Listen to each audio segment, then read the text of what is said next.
Hola a todos y bienvenidos.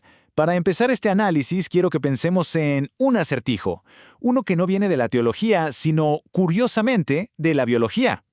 Pensemos en los grandes simios, ¿no? Chimpancés, bonobos, son increíblemente inteligentes. De hecho, a muchos se les ha enseñado lenguajes de señas bastante complejos. Pero, y aquí viene lo interesante, hay algo muy humano que ellos casi nunca hacen. Miren, un chimpancé puede usar señas para decir, dame una banana. O sea, puede pedir un objeto, pero lo que no hace es preguntar, ¿dónde está la banana? No busca información. Y esa habilidad, esa curiosidad, aparece en los bebés humanos, imagínense, antes de que cumplan su primer año. Es que hacer una pregunta de verdad es como un superpoder cognitivo. Piénsenlo bien, requiere dos cosas. Primero, saber que no sabes algo, o sea, reconocer tu propio límite. Y segundo, asumir que la otra persona sí sabe. Es literalmente usar el lenguaje para conectarte a la mente de otro y extraer información, un verdadero puente social.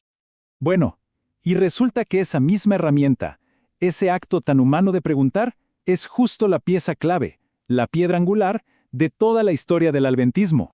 A ver, el movimiento adventista no empezó porque alguien tuviera una visión espectacular o un mandato divino. No, empezó con un agricultor, William Miller, que tuvo algo mucho más terrenal. Una pregunta. Se sentó con la Biblia y, metódicamente, empezó a preguntarle al texto, ¿qué quieres decir? Y lo más importante es que invitaba a otros a discutir lo que encontraba, no les exigía que lo aceptaran sin más. Y esa cultura de preguntar, estudiar juntos, fue creciendo. Durante la década de 1830, el movimiento milerita se convirtió en una red de estudio colaborativo. Pero la prueba de fuego llegó, claro, el 22 de octubre de 1844, el Gran Chasco. La pregunta que flotaba en el aire era un doloroso ¿por qué?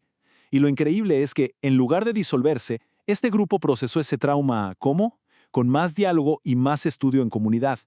Y es que justo ahí, en esa respuesta colectiva al chasco, es donde nace la filosofía adventista. La convicción de que la verdad no es algo que se impone desde arriba, sino que es un consenso que se construye en comunidad, preguntando, contrastando ideas y corrigiéndose unos a otros.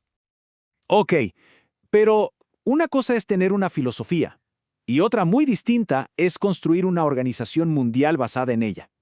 Entonces, la gran pregunta es, ¿cómo hicieron para que esa cultura de preguntar no se perdiera y se convirtiera en parte del ADN de la Iglesia?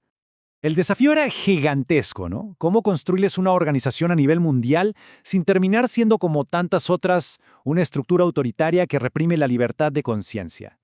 La solución que encontraron fue, la verdad, genial.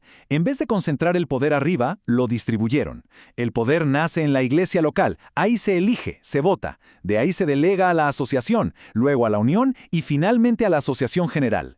Pero fíjense en el principio clave. La autoridad va hacia arriba, sí, pero la rendición de cuentas fluye hacia abajo. Cada nivel tiene que responderle al que lo eligió. Es una arquitectura diseñada para hacer y responder preguntas.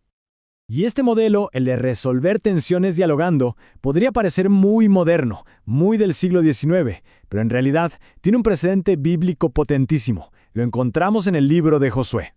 La historia es así. Las tribus que se quedaron al este del río Jordán construyen un altar. Para las tribus del oeste, esto fue una alarma total. Con el recuerdo fresco de desastres pasados como el de Baal Peor, su primera reacción fue, esto es rebelión, es apostasía, y se prepararon para la guerra, asumiendo lo peor. Pero, ¿y si no era rebeldía? ¿Y si detrás de ese altar había un miedo profundo que ellos, desde su orilla del río, simplemente no podían ver? Esa suposición casi los lleva a una guerra civil. En lugar de atacar llevados por la ira, hicieron algo que cambió la historia. Enviaron una delegación para hacer una cosa muy simple: preguntar. Cruzaron el río para plantear sus miedos y acusaciones cara a cara. Y entonces, escucharon. Resulta que el altar no era para sacrificios rivales, era un memorial. Lo construyeron por miedo a que en el futuro les dijeran a sus hijos, ustedes no son parte de Israel. El malentendido se aclaró y la unidad se salvó. Como dice el proverbio, la blanda respuesta quita la ira. La explicación calmada de las tribus del este desarmó por completo a los que venían listos para la guerra. Es una lección increíble sobre cómo preservar la comunidad. Preguntar antes de acusar, escuchar antes de reaccionar. Y es precisamente todo este sistema, el de preguntar, escuchar y buscar consensos, el que se convirtió en el verdadero motor de la misión adventista a nivel global. Cuando vemos la red mundial de escuelas, los hospitales, las editoriales publicando en cientos de idiomas o los proyectos de ayuda humanitaria, todo esto no se construyó sobre la base de una obediencia ciega. Se construyó sobre una cultura de diálogo, donde los miembros en cualquier parte del mundo pueden proponer, cuestionar y revisar. Es una colaboración masiva pero organizada desde la base. Y esto nos lleva a una conclusión fundamental, ¿saben? La verdadera cooperación no es simplemente trabajar juntos, es pensar juntos. Y para pensar juntos es absolutamente indispensable que la gente pueda hacer preguntas sin miedo a ser silenciada o castigada. Entonces, si lo resumimos, el legado de la pregunta es inmenso. Fue la pregunta la que permitió al movimiento sobrevivir al gran chasco. Fue esa cultura de diálogo la que les permitió organizarse a nivel mundial sin sacrificar la libertad. Es la herramienta que ha permitido resolver conflictos internos sin que todo se fracture. Y por supuesto, es lo que ha permitido coordinar una misión mundial tan compleja.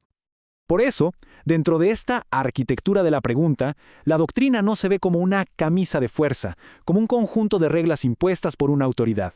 No, se entiende como un acuerdo vivo. Es el resultado de un estudio compartido, de un voto colectivo y, muy importante, siempre está abierta a una mejor comprensión de la Biblia. Y todo esto nos deja con una idea final, una que lo conecta todo. ¿Qué tal si esa herramienta que nos hace únicos como humanos, la capacidad de preguntar, es también la herramienta divina por excelencia para construir comunidad? Un pueblo unido, no a pesar de sus diferencias, sino gracias a ellas, a través del diálogo.